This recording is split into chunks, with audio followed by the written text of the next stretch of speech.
정부의 WTO 농업 분야 개도국 포기 선언에 대해 도내 농민들의 반발이 거세지고 있습니다. 북한이 금강산 남측 시설 철거를 요구한 가운데 대북 사업에 사활을 걸고 있는 강원도가 해법 찾기에 비상이 걸렸습니다. 양양국제공항을 모기지로 하는 플라이 강원이 운항과 안전에 대한 모든 심사를 통과해 내일 운항 증명을 취득하면서 공식 출범합니다. 동계올림픽 대회와 동계 패럴림픽 대회를 성공적으로 개최한 유공자 정부포상 강원도 전수식이 오늘 춘천에서 열렸습니다. 시청자 여러분 안녕하십니까? 정부의 WTO 농업 분야 개발도상국 포기 선언에 대해 도내 농민들의 반발이 커지고 있습니다. 값싼 수입 농산물이 더 밀려 들어오면서 우리 식탁을 점령할 거라며 우려하고 있습니다. 허주희 기자가 취재했습니다. 한평생 농사를 짓고 있는 김주연 씨. 한때 폭락했던 배추 가격이 회복세를 보이고 있지만 수확기에 또 떨어지지 않을까 걱정입니다. 이처럼 농산물 가격이 불안정한 상황에서 정부의 개발도상국 포기 소식은 절망적입니다. 아스파트에 나와서 깡통 들고 얻어먹어라 하는 그런 기분이죠. 뭐. 그거보다 더한 기분이 어디 있겠어요. 농민들은 쌀 농업부터 붕괴될 거라며 참담해하고 있습니다.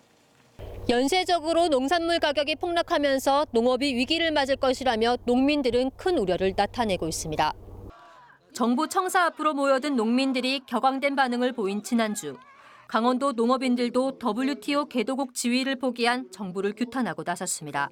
농민들과의 대화 없는 일방적인 개도국 포기 결정은 농업 포기 선언이라며 즉각 철회를 촉구했습니다. 굴욕적 선언일 뿐만 아니라 대한민국의 진정한 국익이 무엇인지를 논의조차 하지 않은 전횡적인 불통의 선언을 한 것이다. 농업 의존도가 높은 강원도는 정부 지침과 별도로 자체 대응책을 준비하고 있습니다. 농업 관련 전문가에 이어 농민들과 간담회를 열고 품목별 경쟁력을 높이는 방안을 찾을 계획입니다.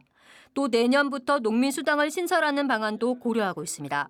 기존에 있는 조례를 개정하는 방법이 있고 별도의 농민수당 조례를 제정해서 내년부터는 지급하는 방안을 지금 검토하고 있습니다. 공익형 직불제가 시행되면 밭이 많은 강원도에 유리하다는 농심 달래기에도 불구하고 농민들은 뚜렷한 정부 대책조차 없는 상황에서 수입산 잠식이 가속화될 거라며 큰 한숨만 쉬고 있습니다. MBC 뉴스 허주입니다. 지난 23일 북한이 금강산의 남측 시설 철거를 요구했습니다. 정부는 이 문제를 논의하기 위한 실무 회담을 제안한 상태인데요. 대북 사업에 사활을 걸고 있는 강원도도 대책 마련에 비상이 걸렸습니다. 이재규 기자가 취재했습니다. 북한 김정은 국무위원장이 지난 23일 금강산 시찰 도중 금강산의 남측 시설물을 철거하라고 말했습니다. 금강산 관광과 개성공단 재개를 기대했던 우리 정부와 강원도에는 충격적인 소식이었습니다. 통일부는 남측 시설 철거 요구 닷새 만에 실무 협상단을 꾸리자는 제안을 북한에 했습니다.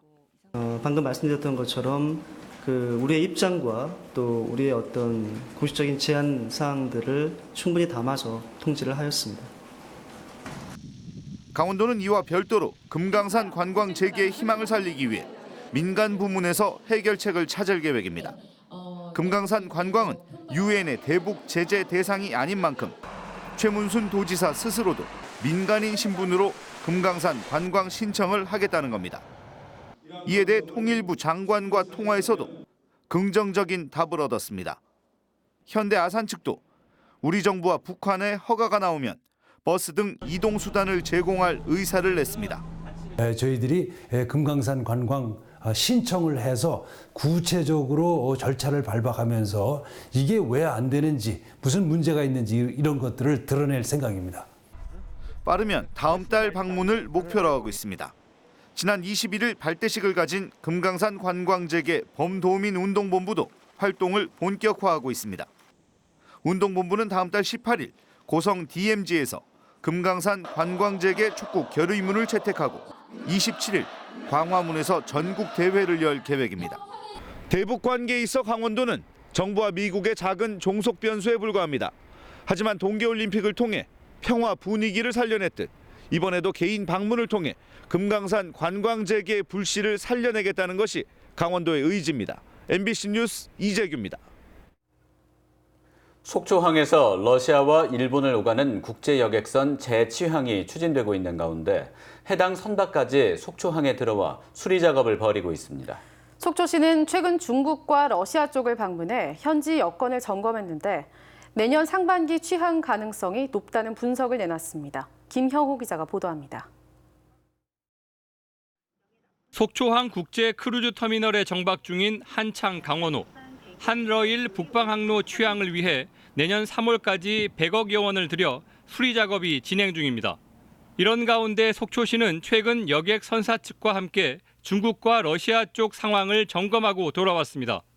세관과 검역 등의 통관을 선상에서 하는 방안을 논의했고 선석도 여객선을 정박하기에 충분해 우려할 수준은 아니라고 밝혔습니다. 우선 CIQ 선상 한번 해보고 이게 좀 뭐 사람이 더 많아진다든지 뭐 이렇게 되면은 그때 가서 검토해보자. 그렇게 애매하게 얘기를 해서 한장 대표가 나도 일부 투자하겠다. 긍정적으로 검토해봐 달라. 항로가 안정화되면 항만의 오래된 건물을 리모델링해 육상에서 통관을 하는 방안도 협의 중입니다.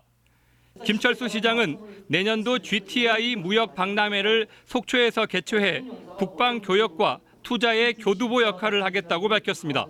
북방항로의 선점이라든지 동북 삼성과 속초의 무역을 확장하는 부분, 그 중심에 속초가 있다는 것을 대외적으로 알릴 필요가 있고 내년도에는 GTI 무역 박람회를 속초에서 반드시 개최했으면 좋겠다라고 하는. 속초시는 북방항로를 이용해 러시아산 명태를 수입하는 등 5년여 만에 재개되는 국제항로를 도약의 기회로 준비하고 있습니다. MBC 뉴스 김영호입니다. 원주시가 미세먼지 대책의 일환으로 차량 10부제를 시행하면서 직원 출퇴근용 버스를 운행하기 시작했습니다. 기존 대중교통으로는 출퇴근이 불편하다는 걸 인정한 셈인데 대중교통 체계 개선은 뒷전이고 직원 편의만 챙긴다는 비판이 나오고 있습니다. 보도에 조성식 기자입니다. 퇴근 시간 원주시청 후문 43인승 버스 2대가 업무를 마친 공무원들을 태우기 위해 대기하고 있습니다. 원주시가 차량 10부제 시행 이후 직원 불편을 고려해 도입한 통근버스입니다. 예정된 출발 시간이 훌쩍 지났지만 탑승한 인원은 고작 대여섯 명. 한 대는 기업도시를, 다른 한 대는 혁신도시를 목적지로 하며 당계동과 당구동, 방곡동 일대를 거쳐 운행합니다. 직원들만 타고 다녔습니다. 사람이 없어가지고 두 군데만 되더라고요. 시작이 얼마 안 되고 그런지 20명이 잘 안 되더라고요. 미세먼지 저감과 더불어 청산의 주차장 혼잡을 줄이겠다는 계획인데 자발적인 차량 10부제를 실시하면서 예산을 들여 통근버스를 운영하는 것이 당초 취지와는 맞지 않다는 지적입니다. 대중교통 불편에 대한 민원이 끊이지 않고 있지만 노선 개편 등 원주시의 대책은 전무한 실정입니다. 그런데 직원 출퇴근 편의를 위해 바로 통근버스를 도입한 것이 결국 문제점을 알고도 방치했다는 것을 스스로 떠벌린 꼴이 되고 있습니다. 혁신도나 기업도시는 조금 멀잖아요. 차량이 없으면 솔직히 불편해요. 출퇴근을 대중교통이나 이런 부분에서 좀 불편한 부분이 있어가지고 그런 취지에서 이제 직원복지 차원도 있고. 게다가 대중교통 활성화 노력과도 정반대의 길을 가는 상황. 시민들의 교통 편의는 나몰라라 하면서 직원 불편에만 즉각 대처하는 원주시의 이중적 행태를 바라보는 시선이 곱지 않습니다. MBC 뉴스 조성식입니다. 원주 소방서가 새로운 청사로 이전을 마치고 업무를 시작했습니다.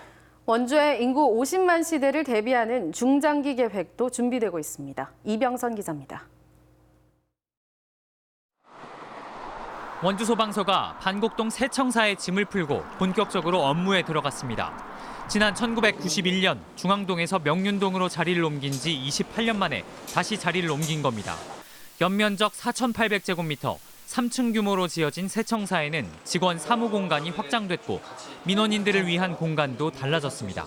민원인분들이 좀 오시면은 대기 공간이 없어서 좀 불편하게 복도에 계시거나 했던 어려운 점이 있었습니다. 조금이나마 편하게 대기할 수 있는 공간이 생겨 좋은 것 같습니다. 화재나 교통사고 현장을 다니며 외상 후 스트레스 장애를 겪는 직원들을 위해 심신 안정실도 준비됐습니다. 반드시 필요했지만 공간과 예산이 부족해 미뤄왔던 시설입니다. 계속 확대되는 원주권역 전체의 안전을 위해 119 안전센터가 신설되고 각종 장비 도입도 속도를 낼 예정입니다. 20층 이상의 고층 아파트가 속속 들어서는 현실을 반영해 22층까지 사용 가능한 초고층 고가차를 내년에 도입합니다. 문마급 등 서부 지역에는 산업단지가 밀집해 있는 만큼 인력과 장비를 보강해 별도의 구조대를 만들 예정입니다. 또 기업도시가 신설됨에 따라서 거기는 기업도시 119 안전센터를 또 신설해서 2021년도까지 저희가 완공을 목표로 추진하고 있습니다. 현행 8개 안전센터 1구조대 체제가 오는 2024년에는 10개 안전센터 2구조대로 확장될 예정입니다. 한편 기존 청사에 있던 명륜 안전센터는 2년 뒤 원주시 시설관리공단이 건물을 물려받을 때까지 현재 위치를 유지하고 그 뒤에는 인근의 신축한 센터로 이전합니다. MBC 뉴스 이병선입니다.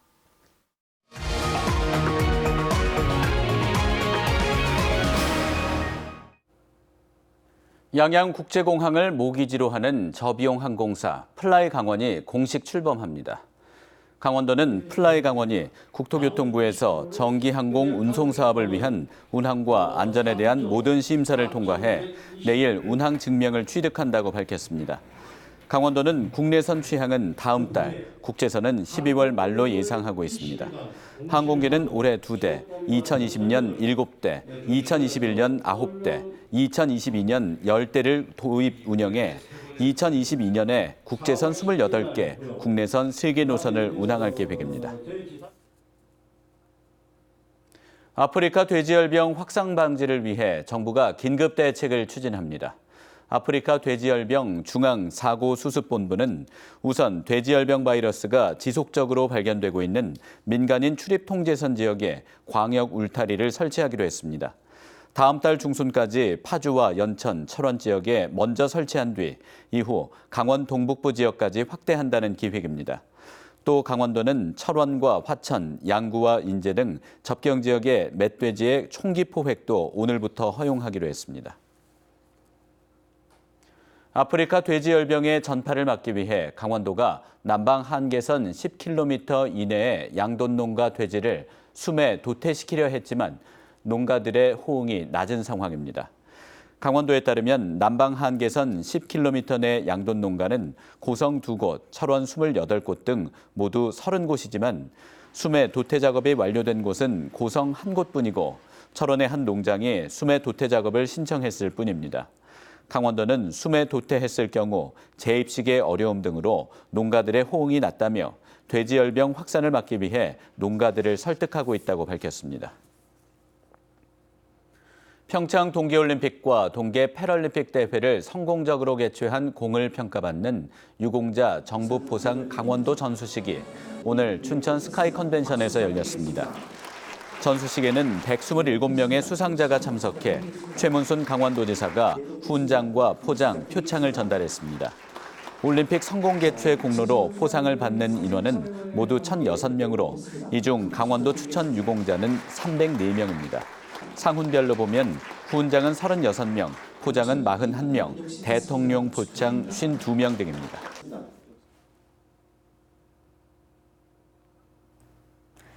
도내 각급 기관과 모든 학교에서 2019년 재난대응 안전 한국훈련이 오늘부터 다음 달 1일까지 닷새간 진행됩니다. 강원도 교육청은 오늘 현장학습 사고 발생 수습 훈련을 시작으로 불시 합동 소방 훈련과 미세먼지 안전 확보, 감염병 발생 사고 수습 훈련 등을 각 교육기관과 모든 학교에서 실시했습니다. 강원도는 내일 지난 2016년 경주 지진 등 과거 사례를 참고해 재난 대응 시스템을 정비하고 춘천시와 합동으로 모든 복합 재난에 대비하기 위한 시스템을 점검합니다. 춘천역 지하차도가 완공 이후 2년 만에 전면 개통됩니다. 춘천시는 근화동에서 중도동을 잇는 춘천대교와 춘천역 지하차도를 11월 중순부터 전면 개통한다고 밝혔습니다. 뉴스를 마칩니다. 시청해주셔서 고맙습니다.